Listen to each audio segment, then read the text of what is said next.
Charles, this is Raja. Can you hear me?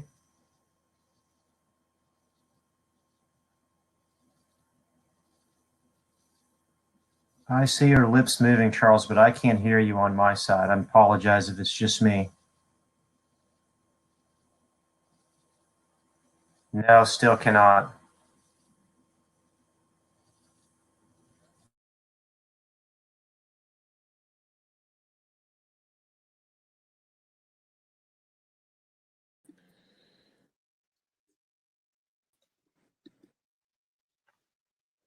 Wait, one moment. I think we may need to. No, we're good.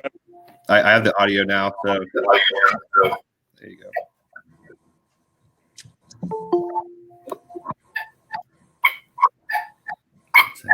That is Gary is reverbing.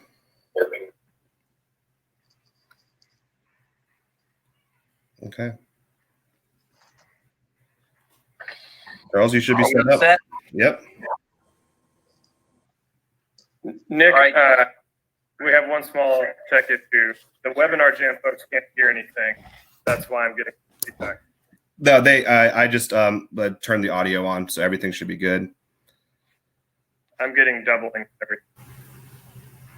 Yeah, they have audio now. That's what I'm seeing here.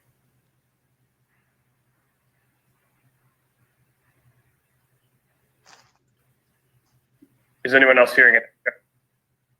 You sound okay to me. Okay. Good. All right, well, we'll go ahead and get started. Thanks for joining us this morning for this panel. We're kind of building this plane as we fly it. So we're going to start out with an introduction by the Executive Director of KAM, Lee Lingo. Good morning, everybody. My name is Lee Lingo. I'm the Executive Director of KAM. This is something new for us. As Charles mentioned, we're building the plane as we're flying it. So we're following the tenets of manufacturing, continuous improvement. If you are having trouble hearing what we're saying, at the bottom, you are able to turn on closed captioning, and it seems to be working fairly well, although it's calling Charleston. But if you're having audio problems, you can see what is being said there. I want to touch on a couple things real quick. The governor last night touched on manufacturing being able to continue. We're still looking for clarification on that. Our number one focus right now at KAM is keeping the doors and loading docks of manufacturers open. And for us to do that in the best way that we can, we are working very hard with the governor's office, working toward him to give some sort of a declaration, ideally following the Department of Homeland Security's system.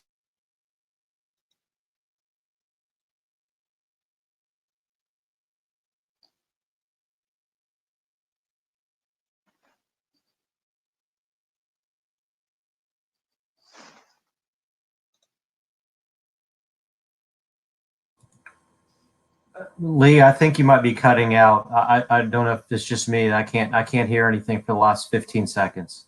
Yeah, I can't hear Lee either. I heard you though.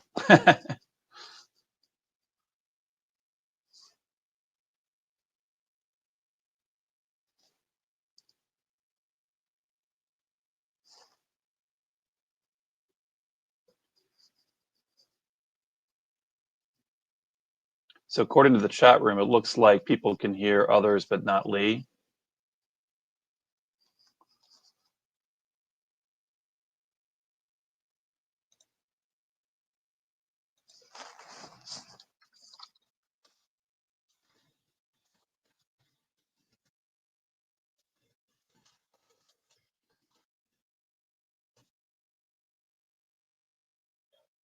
Like, Lee, nobody can hear you, but they can hear us.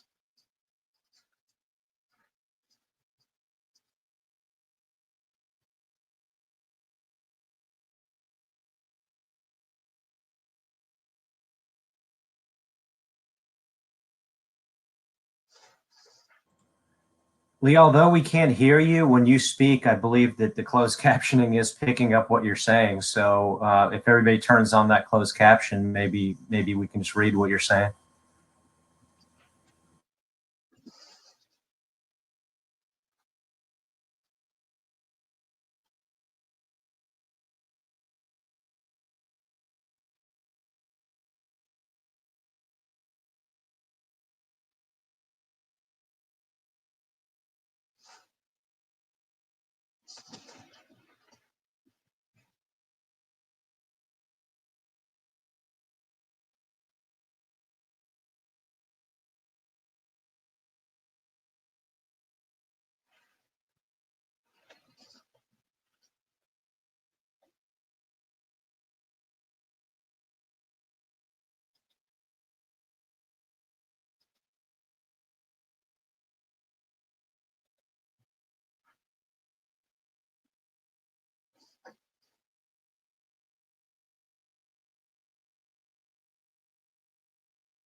critical list. We are not the keeper of that list, and we Now do you're not back. do any passes. We are collecting data specifically for the fact that we're assuming the governor is going to ask what companies are doing to fight the virus, and we want to be armed with that data to be able to answer that question. So many of you, if you haven't, please do so. It's available on our website.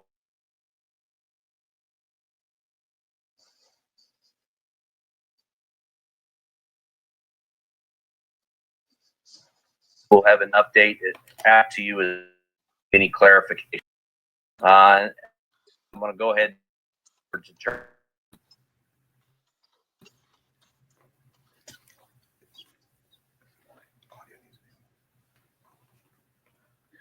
Thanks, Lee. Next up, we have Gary Goldberg and David Klum. They were going to give us a quick overview of the federal. So, Charles, that's what's happening. Is your computer is the reason why we're getting all this reverb. So, mute your Google Hangout. I just left the webinar. Hopefully that. Okay. And now it's Gary's one that's reverbing. I can hear it on his. I just muted him. Okay, so go ahead and give this one last shot. Sorry for the technical difficulties, but this should work now. Go ahead, Charles. All right. Can you hear me better now? Beautiful. Nope. This is Gary Goldberg from Denton's. Can you hear me? Yeah, Gary, you're reverbing. We're gonna mute you while Charles talks. Okay, go ahead.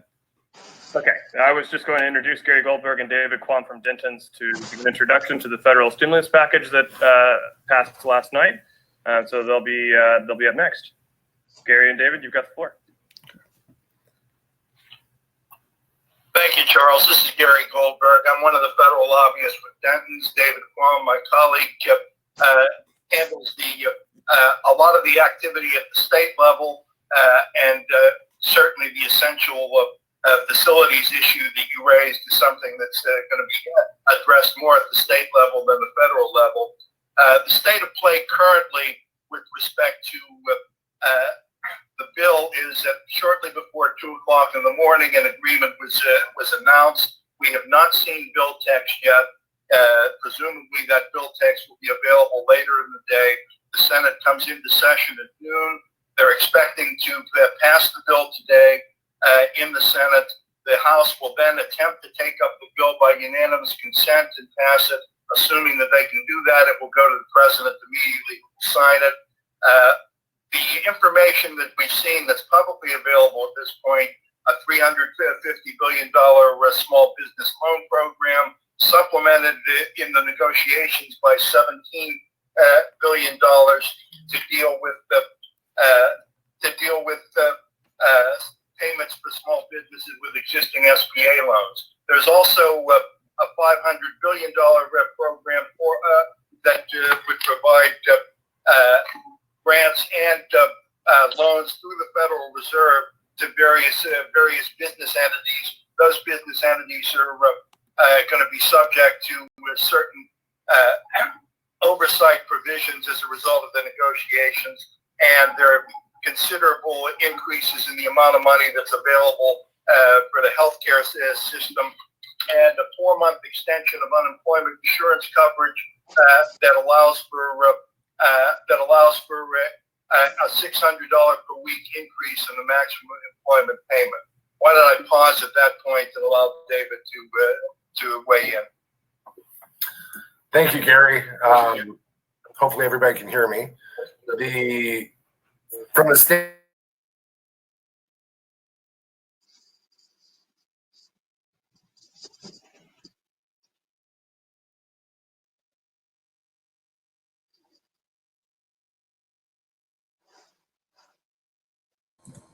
David, it's Raj. I think you are cutting out. You started out okay, and then it stopped. Can you hear me now? Is that better? Yeah, now you can. Yep. Okay. So small business loans, and that we'll have to get details to you as they come out during the day. There's also $150 billion going to state, local, and tribal governments. Looking at some text that's floating around, it appears that is direct money to states. There is direct money to localities that qualify as well, and then money straight to tribal governments. But what this means from a manufacturing context is not only looking to the small business provisions that are coming out, or to the larger loan provisions in there for some of the bigger industries, but it's also going to provide states some flexibility for how they're dealing with issues in their own states, both from a budget standpoint and from a economic support standpoint. So this is going to be a comprehensive package that everybody has to look at. It's an awful lot of money coming out very quickly. It will take some time. The details will matter. So we are happy to get more information to everybody as it is made available to us. We expect this bill to pass later today and be signed by the president. Gary, do you want to add anything to that? I would note that in the negotiations that there was a retention tax credit for employers that was added to the bill to encourage businesses to keep workers on their payrolls during the crisis. And there's several provisions in the business interruption loan section of the bill to try to encourage the maintenance of what they call payroll protection, the maintenance of employees on payrolls for a 4-month period.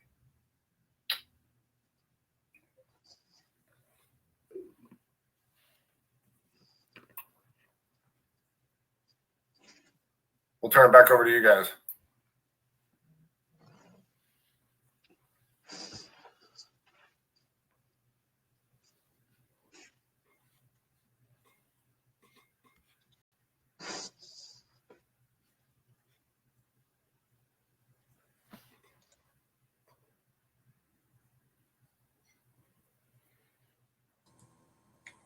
Charles, are you on? Did we lose our leader? I think we might have. There we go. Can you hear me now? Yeah. Yes. Okay. Sorry, I had managed to mute myself using my browser. Sorry. Next up, we have Trey Grayson from Frost Brown Todd. He's going to give us an introduction about mandatory closures, both in Kentucky and in neighboring states. Trey, you can take it from here. Sure. Thanks. Thanks, Charles. You know, yesterday, and Lee mentioned this at the top of the program, that the governor yesterday gave a hint, if you will, because he hasn't actually issued his executive order, that today he's going to issue an order that will be effective tomorrow at 8 p.m. closing. He used the term non-life essential businesses. During the press conference yesterday, but more importantly, in a release they sent out afterwards, because to be honest, I don't think yesterday was not his finest hour.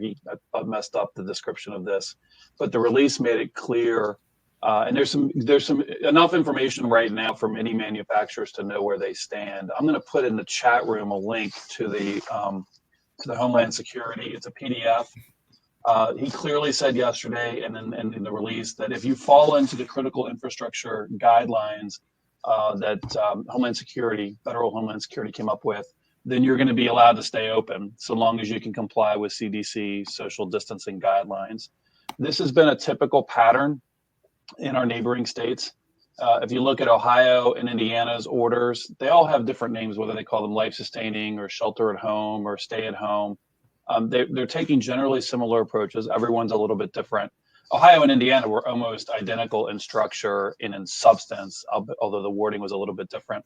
And when the governor was reading through the accepted businesses, it looked like it had a similar structure that he had in mind as Ohio and Indiana. So I would encourage you to look at those for some guidance. But the one thing that both Ohio, Indiana, and apparently what the governor is going to do here in Kentucky is if you're on the critical infrastructure list, you're okay. And that's pretty broad. A lot of manufacturers are going to fall into this.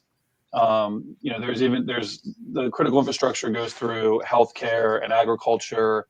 But it also includes logistics, communication, energy, water, nuclear, and then there's just a generic critical manufacturing catch-all. If you work somewhere in the chain in these areas, you're included. Our firm's been working with a lot of companies who do some really random things in the world of manufacturing, but their products are inputs and in products that we would think would be critical. So my guess is that this language that the governor clearly indicated is going to be in the order is going to cause a lot of manufacturers to be able to remain open, although you will have to comply with the social distancing. So I put the link in the chat room. I'll also put Ohio and Indiana's link when I'm done here. I'll put those in the chat room so you can look at those orders to kind of give a sense. I keep hitting refresh, and I've been doing it through the webinar. He still hasn't posted it yet. My guess is the best place to look is he's got a special page for gubernatorial actions that lists the things that he's done, and that's where it's a good place to click on the. Puts all the orders there. It's a sub page of the sort of the broader COVID-19 health page, but I'll put all those links in the chat room so everybody has them, and just click refresh throughout the day. At some point before 5, I'm sure the order will go online. But if you're on that critical infrastructure list, you're going to be okay. That's what he said yesterday, and that's what he said in the release. So that's what I got, and I'll put some links in the chat room right now. Tom Wheeler wanted to add something to Trey Grayson's comments. Tom, why don't you go ahead and take that? Yeah, this is Tom Wheeler. I'm on the federal COVID working group. I work with DHS. I'm a CDC consultant, et cetera, and also I've been Pence's attorney for a long time. CISA has made it very clear on their guidance, the one that Trey's going to post in just a sec, that's going to be updated. And what we're seeing is a lot of entities coming in. I'll give you an example. American Bar Association is very aggressively trying to get lawyers listed on that. It is not right now. A lot of the states, for example, Indiana has indicated that legal lawyers are essential. But if you've got clients that are not on that list, don't assume that you can't get on the list. You need to work with DHS. Chris Krebs runs CISA. I assume the Denton people have contacts over there, but that's how you can get on that list if it's adopted by your governor, or if for some reason you need to look at that for part of your supply chain in other states as well. Because as Trey mentioned, all states seem to be adopting this federal standard as their catch-all in addition to their specific. So don't assume you're not going to be able to include it just because you're not on the federal list. It will be updated. Thank you, Tom. So our last presentation before we get to the question and answer portion is Erica Horn from Dean Dorton. She's going to speak about SBA loan assistance and the KEDFA process as it currently stands, the KEDFA incentive process here in Kentucky. Erica? Yeah, thank you, Charles. So there's been a lot of talk about the existing small business loan program, separate from what the guys were describing that will come out of this new package when it gets passed, hopefully today. Kentucky was declared a disaster area on Friday.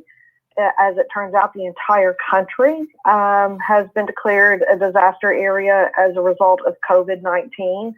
So if you have colleagues or subsidiaries of other states, this information applies to them as well. I'm going to give you the bits and pieces that are different from what you can get from the SBA fact sheet on the online, because that stuff is relatively straightforward. These are working capital loans. That's on there. The interest rate will be 3.75%.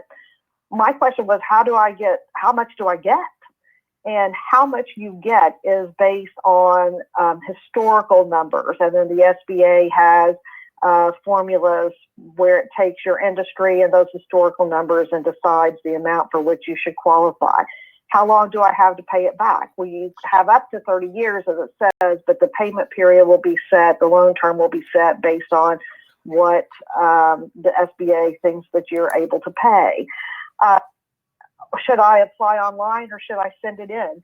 You should apply online. That's a no-brainer for most of us today, although if you've been on the SBA's website, it's loading very, very slowly. I'd suggest the middle of the night or off-peak hours. And they suggest that you first print the application and fill it out, because if you try to do it while you're online, you'll time out and become incredibly frustrated. Also, this goes without saying, anytime you're working on a computer, they kept saying save, save, save. What constitutes a small business? That's a huge question. There are dozens and dozens of types of manufacturers that are listed by the SBA as a small business. And the measurement for manufacturing is number of employees. So I can say as a general rule, if you have less than 1,500 employees, because that looks to me to be the top number for manufacturing, if you have less than 1,500 employees, then you're going to qualify for one of these small business loans. The other thing that they said that would be important is that you apply even if you are a little bit unsure about whether or not you qualify, because as everyone knows, this is a very fluid situation, and these programs may expand. As of this time, the application filing deadline is December 21st of 2020, and the commencement date of the program is January 31st, 2020. So there'll be a little backward-looking relief. The payment period does not commence until 11 months after you sign the promissory note. So there is a delayed payment so that you can get back on your feet to the extent that it's necessary. And then they are processing right now. They said in about 2 to 4 weeks. They're trying to ramp up their own personnel so that they can answer the phone 24/7. They're not quite there yet, but they hope to be there soon. On your KEDNA incentive agreements, if you have those, and I'm sure there are others on the phone who can speak to this as well. Those agreements have targets, and if this economic disaster causes you to miss those targets, you need to get out in front of that and get together with the appropriate parties at KEDFA or otherwise and work together with them to see if those targets can be adjusted. There's some thought that KEDFA doesn't have a lot of discretion in this area. If that's the case, there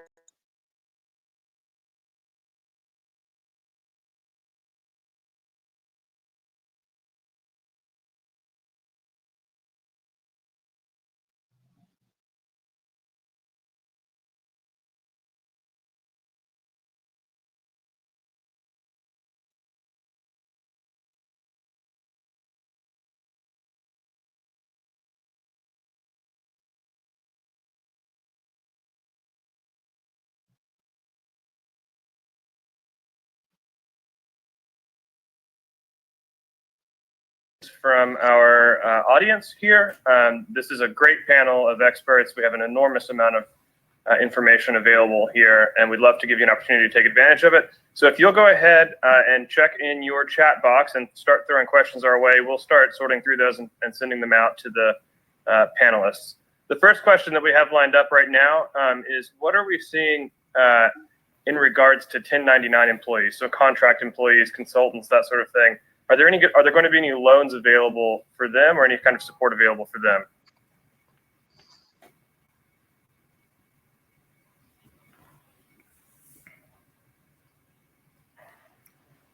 Charles, this is Erica. Without the details for the package that's going through, it's not clear. But one thing that the governor has made clear is that he is making every effort to see that independent contractors are covered, get some sort of relief, because obviously they're critical to our economic system.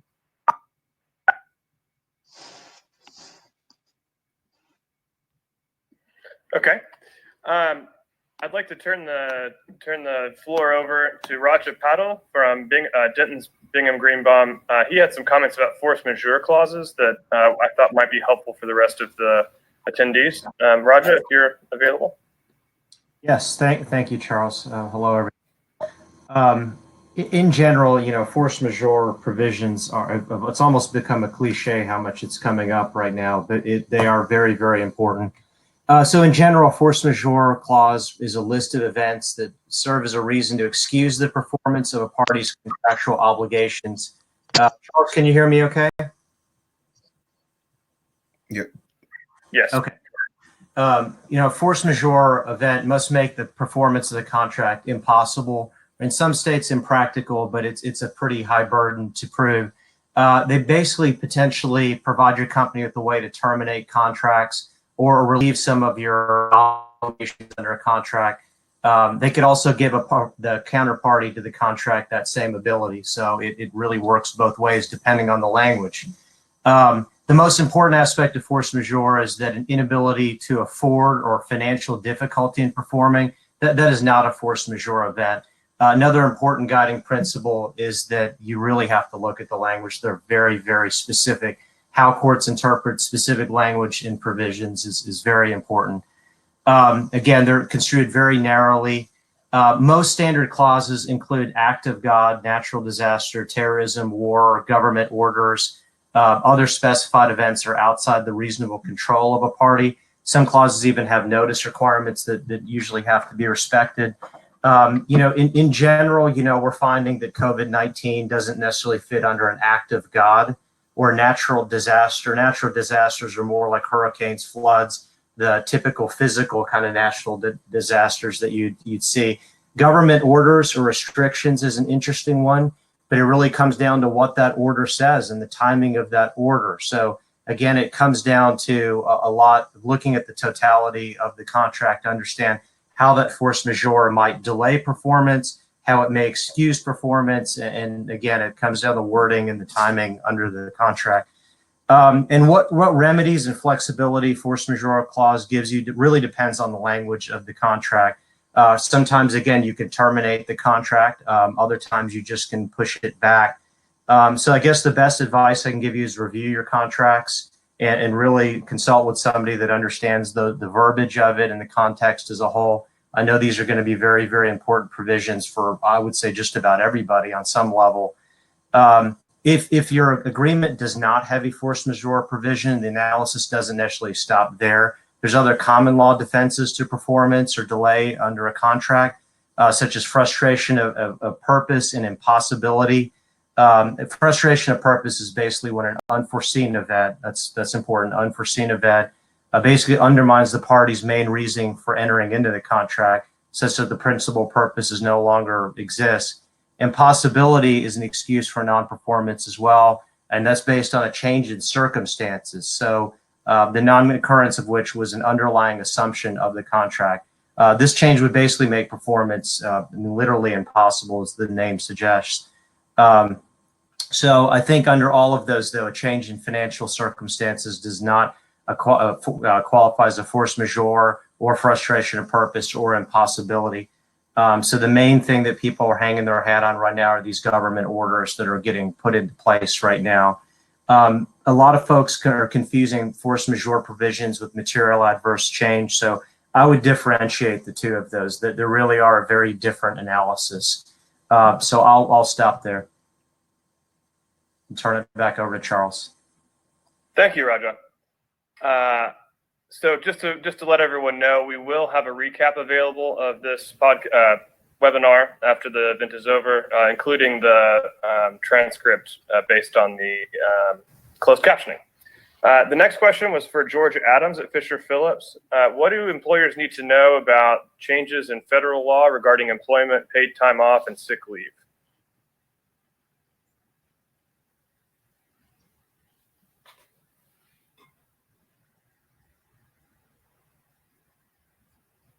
Can everyone hear me? Yeah, we can hear you, Charles. I don't think we can hear George. I see his camera, but I don't think he's hearing anything. Okay. We will move to the next one momentarily. We'll come back to George here in a moment. George, try unmuting your camera here.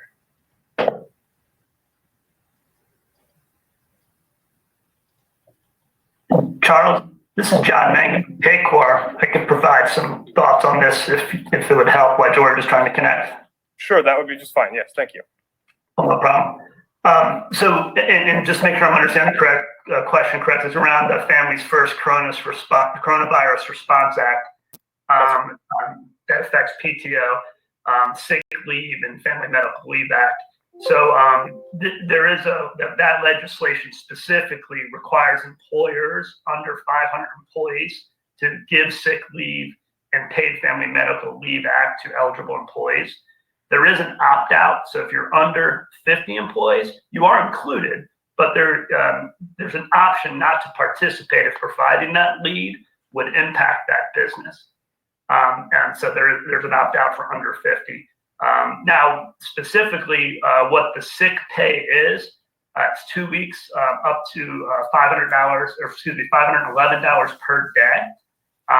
If you have the coronavirus or you need to self-quarantine because you think you have it, there is also sick pay to take care of a family member, and that's up to 2/3 of pay, up to $200 per day. And then there's the FMLA, which is if your child's school is closed because of this pandemic, then you are able to take protected leave up to 12 weeks and 10 weeks at full pay to take obviously care of your child. Now, all of that is 100% refundable through tax credits. That'll enable you to reduce your federal tax payment by the gross emergency sick pay earnings that you would obviously need to track, have accruals to count that out, and then you can have a credit that would apply to that federal tax payment to be 100% refundable.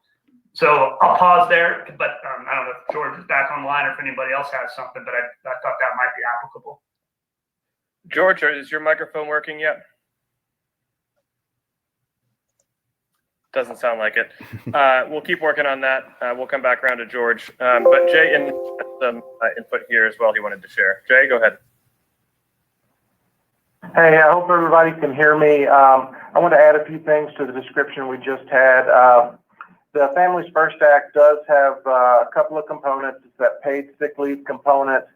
It is the Family and Medical Leave Act component. I'd understood that the Family and Medical Leave Act has a little bit different requirements. It is essentially 10 days unpaid. Employees are not eligible unless they've been on the payroll for 30 days. It's not the typical year-long requirement for FMLA. It's just be on the payroll for 30 days. And then I believe it is a 2/3 payment from there forward. Sounds like we need to take a look at that. For the paid sick leave, that is an immediate eligibility. It has 6 different qualifiers. The first 3 do generally relate to the person who is being impacted. So it is if you have symptoms, if you have a positive diagnosis, and so forth, then you can get the $500 a day up to, it's about $5,100 total that was discussed. And then the bottom 3 essentially deal with care for a family member, care for someone else. That's where you get the approximate $200 a day up to around $2,000. The DOL issued this week some guidance. It's not, we're still waiting for regulations, but one important thing to know is that the DOL says the effective date of this new law is April 1st. Everybody has been calculating the 15 days and saying April 2nd, but apparently the DOL calculated that a little differently. So, you know, you want to make sure to have April 1st on your calendar. There are a lot of nuances here as far as how you calculate the 499 employees or fewer that we can get into, but let me just keep it high level at that point and make sure we can cover as many topics as we can here. I appreciate that, Jay. So our next question is for Jason Miller at Dean Dorton. We had a question about what companies need to keep in mind about cybersecurity with so many of their employees working remote. Hi, George. Can you hear me okay? Yep. I can hear you fine, yes. Okay. Thank you. And so at Dean Dorton, we've got a technology consulting group who's been spending a lot of extra time helping many of our clients scramble and get solutions in place for dealing with the remote workforce. And one of the biggest concerns that we have as we do this is don't lose sight of your cybersecurity. Everybody's moving fast. People are out of their element and not used to the normal situations. And so being careful that as you open up VPNs, that you're not exposing the business to additional cyber security concerns and exposure. Make sure you've got multi-factor authentication, make sure you've got strong passwords, and also be careful with your client or your employee computers, whether or not they're up to a secure standard to be connected to the network.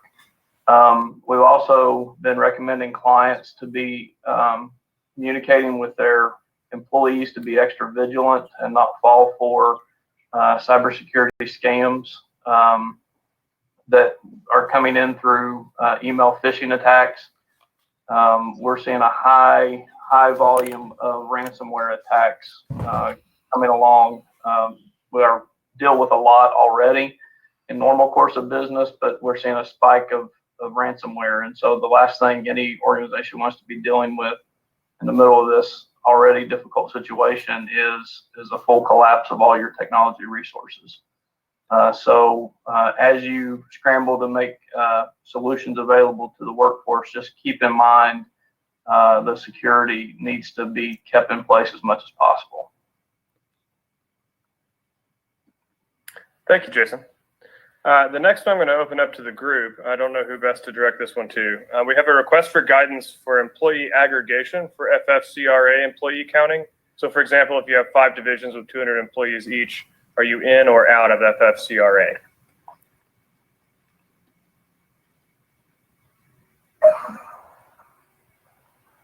Charles, this is Kim O'Donnell.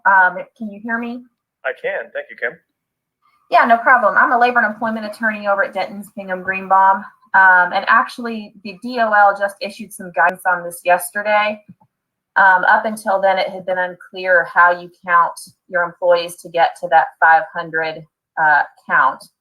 But the DOL did provide some guidance, including the fact that typically a corporation is considered to be a single employer. And so all of its employees must be counted toward the 500 employee threshold.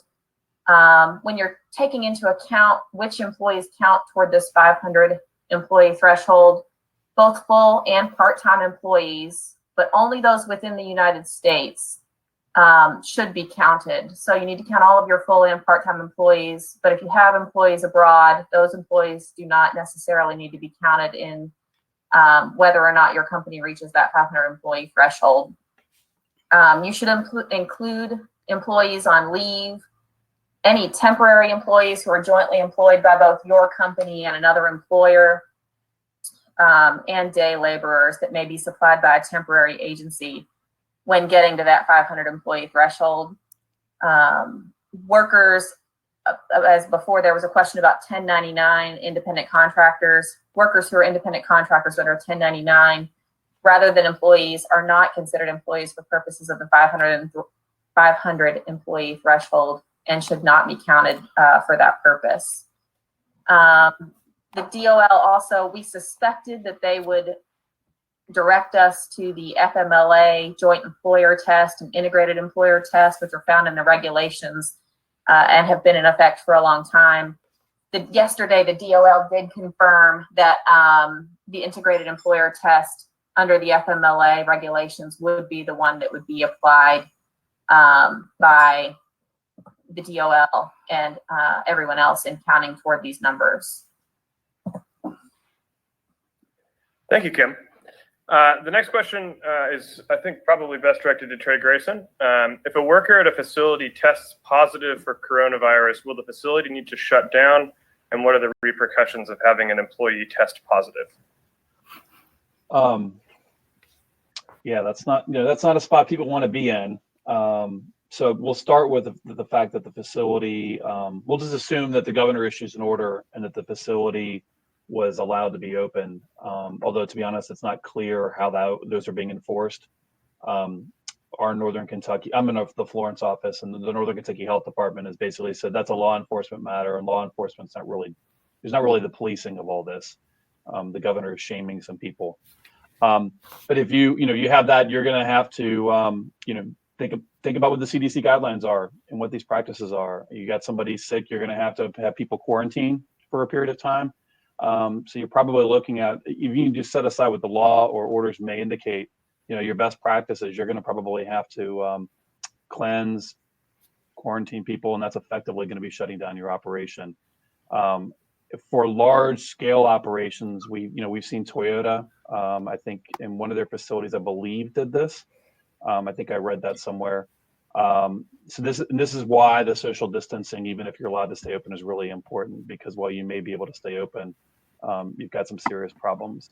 And Charles, I got to add one thing I just noticed on Twitter. The House gabbled in and gabbled out in Washington today, so they're not going to approve the stimulus package today. Doesn't mean it won't happen tomorrow, but it's not going to be as quick as some people hoped. Just wanted to throw that out. Okay, thank you, Trey. Jay Inman wanted to jump in on this one as well. Jay, go ahead. Just very briefly, this is, I'm with Littler Mendelson. This is something we've been advising on a lot. So you have to remember whether this is recordable or reportable under the OSHA statutes, would be our Kentucky Labor Cabinet. Generally, this is a particular infection is going to be reportable, and so you want to go ahead and follow those mechanics. We recommend that you contact immediately the Department of Public Health. That's certainly something you've got. You've got a primary, secondary, tertiary exposure. You have different notices that you're going to send out to employees based on that. And so I think high level, what you want to know is there are a lot of mechanics at issue depending on what the exposure is. Happily, we no longer think it's a hazmat level cleaning. OSHA has issued what the protective equipment necessary would be, but just understand there's a whole process you need to follow depending on the type of exposure, and you don't want to sort of make that up out of whole cloth. You want to make sure you're walking through a process very carefully and very intentionally to protect your employees and to protect from future liability. Thank you, Jay. We had a question for Kathy Mills at Foundations. We're getting, obviously, with a lot of employees working remotely, how are companies handling remote HR requests?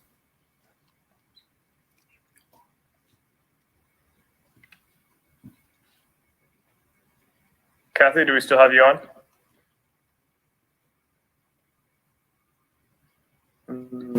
Okay. I mean, Charles, I can jump in there if you'd like for me to answer that as well. Certainly, yes. Yeah, so this is Nick here. So, I mean, really being able to utilize technology in the best way possible, also from a secure standpoint.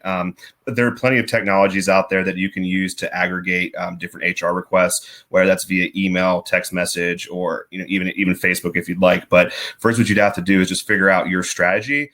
And what I would say from a strategy standpoint is try to find a repository for all the messaging to come into one singular location, especially when you get into large scale operations there. It's going to be very difficult to manage all of those requests. So trying to find one spot, and there's plenty of different technology options that we'll send along after this as well, so you guys can view at your leisure. Thanks, Nick. So we had a question, this one's for Tom Wheeler, about Canada-US travel restrictions. What are the issues in transporting goods across the border, especially for our companies that have international supply chains? I'm going to have to defer on that one. That one's out of my experience, so I will defer on that one, Charles.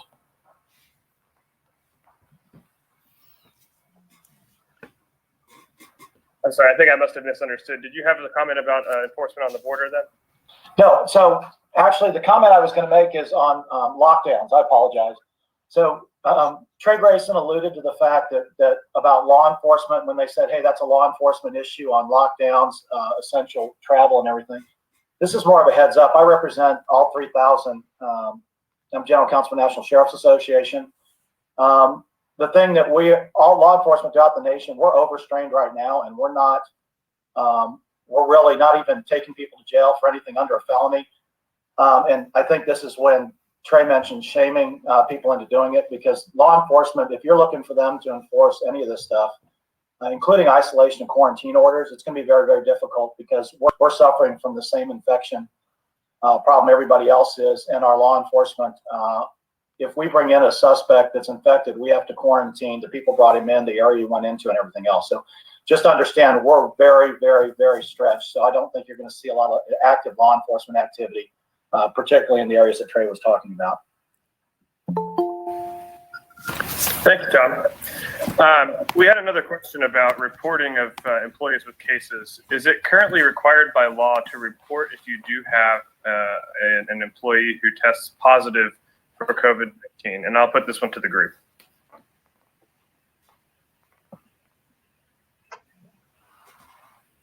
Charles, this is Kim O'Donnell again. I can jump in on that one. Typically, if someone is going to test positive for COVID-19, their healthcare provider is going to alert the authorities and the local health department or the Department of Public Health, at least here in Kentucky, to let them know that a positive test has occurred. As for employers under OSHA, all employers have a general duty to provide a safe and healthy workplace for their employees. So if an employee does test positive for COVID-19 and the employer becomes aware of that information, and an employer would probably be notified by either the local health department or the state's Department of Public Health, if that were the case. The employer does have an obligation to notify its employees that there has been a positive test, and also try to identify the folks who would have perhaps been within the 6 feet requirement of that employee. Although they should be very careful not to identify the employee by name, because that employee does obviously have a right to privacy and HIPAA privacy. So don't identify the employee by name, but you do have an obligation to let employees who may have been exposed and within that exposure range of the 6 feet within that other employee, you would have an obligation to let those employees know so that they can monitor their own symptoms and then also go get tested if necessary. Thank you, Kim. That helps a lot. Do we have any other folks want to chime in on that one? This is Jay. Just the guidance right now that we think is most apt, if you have a positive test that you're exhibiting symptoms and so forth, and then that is going to fall under OSHA's injuries or illnesses, most likely under the illnesses prong. And so we think the safest thing to do is to go ahead and make that report. Is there going to come back and be liability or a lack of understanding that you're trying to do the best you can during this time? I don't know, but I do know that there is that illnesses prong under OSHA, and we think it's probably better to go ahead and submit that report. That's, I think, what the question was going to. Thank you, Jay. We have an additional question about FMLA and paid sick leave. For the family, if a staff person who is a family member of a suspected but not confirmed case, does a company under 500 pay 2/3 salary or full salary? And I'll send that one to the group as well.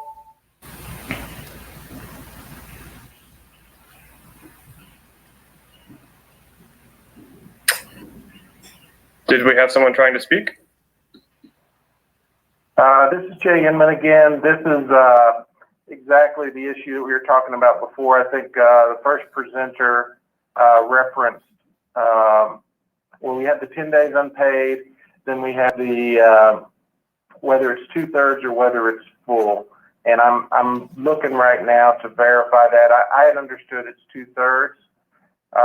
Under that particular provision of the Families First, the paid sick leave component is a full, but I do not have that right immediately in my hands.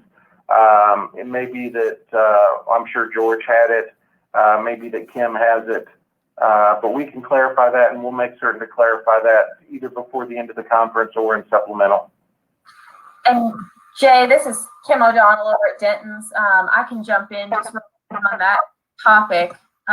If the employee, if their spouse has COVID-19 and has tested positive, if the employee is experiencing symptoms of COVID-19 and seeking a medical diagnosis, sorry, Charles, can you hear me? I can. I'm getting a little bit of echo, but I can mostly. Okay. If the employee is experiencing symptoms of COVID-19 and seeking a medical diagnosis, then they would be entitled to their full rate under the Emergency Paid Sick Leave Act. If they're simply taking off work because they fear that they may have been exposed, that doesn't qualify under the Emergency Paid Sick Leave Act as one of the 6 categories where paid leave is required, unless that employee has been advised by their own healthcare provider to self-quarantine due to concerns related to COVID-19. If they have been advised by their own healthcare provider to self-quarantine because of their relationship with someone who's tested positive, they would also be entitled to the full pay under the Paid Sick Leave Act. And just in addition, I can confirm under the family leave portion of the Families First Act, that is 10 days unpaid and then 10 weeks at 2/3. So it is 2/3 for that particular portion. Thanks, Jay and Kim. That's very helpful information. We have one last question for Trey Grayson, which is in terms of transitioning to remote management, how are companies preparing their managers to transition from in-person to remote management? So yeah, this is new for a whole lot of people. And earlier, one of the speakers talked about some of the security concerns. And so obviously that's a topic you have to raise with managers so that they can then go downstream with their workers. But there's even low-tech security concerns, such as paper. If somebody prints out something at home, do they have a shredder? Is there, or they have to instruct them to manually tear it up. We're having to deal with this inside the law firm. We're a mixture right now of remote and also in the office. And so learning how to use technology like this is really important. But then also just things like good old-fashioned phone calls and emails and just checking in with people. We're going to be losing a lot of that personal interaction. So managers need to make sure that we don't let this remote and physical distancing and social distancing become a real barrier to just that human interaction. Obviously, we're not going to be close. We're not going to be in person. But there are things like that managers just need to know how to do. And it doesn't matter whether you're a manufacturer, a professional services firm, or anything in between. Some of that just kind of common, basic human interactions, those recommendations have to be distributed. Fortunately, there's a whole lot of articles and a whole lot of resources that are out there. I saw a plug for SHRM in the chat room. They, I'm sure, have some great resources on this, but firms are going to have to train their managers on how this works, because at most companies, this is not a normal thing. And so, but I think the biggest thing is the security and making sure that there's regular communications and checking in with people. But it's incumbent upon HR and top level management to signal to all managers that this is important, and it's a very different way of operating. And we're going to be doing this for a few weeks or a couple months, and so we better get through it. Thank you. Jason Miller wanted to jump in on this one as well. Jason? Yeah, so we've also spent a lot of time helping companies who weren't prepared for remote meetings or collaboration. And luckily, a couple of key technology providers, Cisco through their WebEx platform has extended a free 90-day trial to their full feature set. I think Zoom also has done that. And so we're finding that a lot of companies are taking advantage of that. It does take some training for your workforce. But we are encouraging, both at Dean Dorton and a lot of our clients are encouraging team members to try to communicate via, video as much as possible, so that you maintain some sort of form of communication. And so those tools can be really helpful. It does take some training for the team members to know what all they can do. There's some nice sharing components. So if you are reviewing documents or computer screens together, you can break down some of the barriers versus just standard telephone calls. So look at some of those options. Again, watch the security of them. Both of those solutions that I mentioned do have encryption capabilities, so that can protect sensitive information as you're doing that. So a couple of pretty nice solutions that those companies have stepped up and offered, but that can really help break down some of the barriers that people weren't prepared for. Thank you, Jason. All right, we do have one last question about OSHA. Amy Lund asked if reporting to OSHA seems to imply that there's a connection to the workplace or presumption that you're connecting the illness to work. Can we get any comments on how the OSHA reporting requirements might impact employers in that way?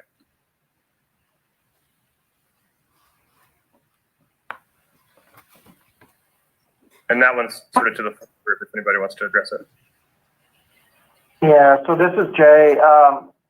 As far as going down the line of, categorization of any issues and penalties and so forth, we don't know. At this point, I don't think there's a definite answer that could be had.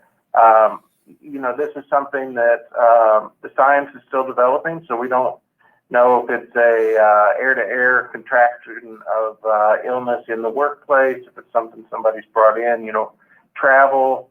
There are a range of things. And so I think the fairest answer to the question, truthfully, and I hate to give this answer, is that we just don't know yet. Thanks, Jay. All right, to respect everyone's time, I'd like to turn the table over to Lee to close us up here. I'd like to remind you that there are a lot of good questions and answers in the comments section. So take a read through that before you close your windows. We will be providing a recap of this after the event is over. We're sorry if we didn't get to your questions. I know we had some more coming back in. We're going to try to organize more webinars over the next couple of weeks. So there will be more opportunities to ask these questions. And I highly encourage you to reach out to the folks who've been on the call as panelists today. They and their companies can provide a lot of very detailed guidance for you, and we'll be happy to connect you with them as needed. I'll turn it over to Lee. Thanks, Charles. I want to thank everyone who joined us for this webinar today. I want to emphasize that the situation is very fluid. As you know, it's changing hour by hour. So many things that we are experiencing now are morphing and adapting, and you're going to have new and changing questions daily. We will be looking at how to answer those in a timely manner using different technology solutions in the very near future. So keep your eyes tuned to your email. I know you're getting inundated with email from lots of different sources. Please keep an eye for the KAM emails for that reason. The last thing I want to leave you with is this. You must, if you are a manufacturer, do everything in your power to follow the CDC guidelines. This is something that the governor talks about every single press conference, and this is the one thing that will keep us out of hot water as much as anything.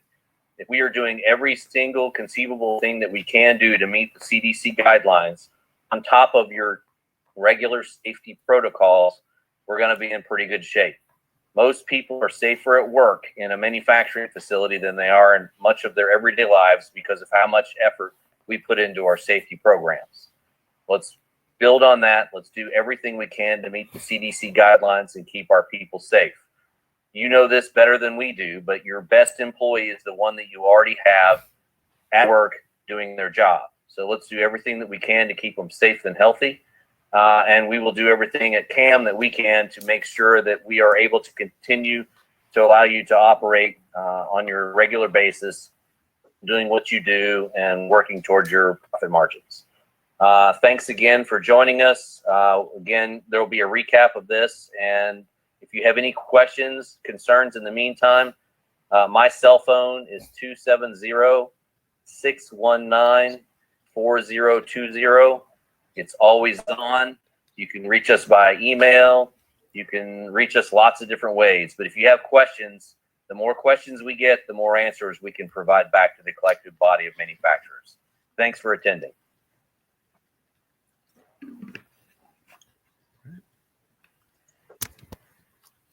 Thanks, Lee. I think that wraps us up for today. We'll get the recap out as soon as we can. Thanks for being part of this today.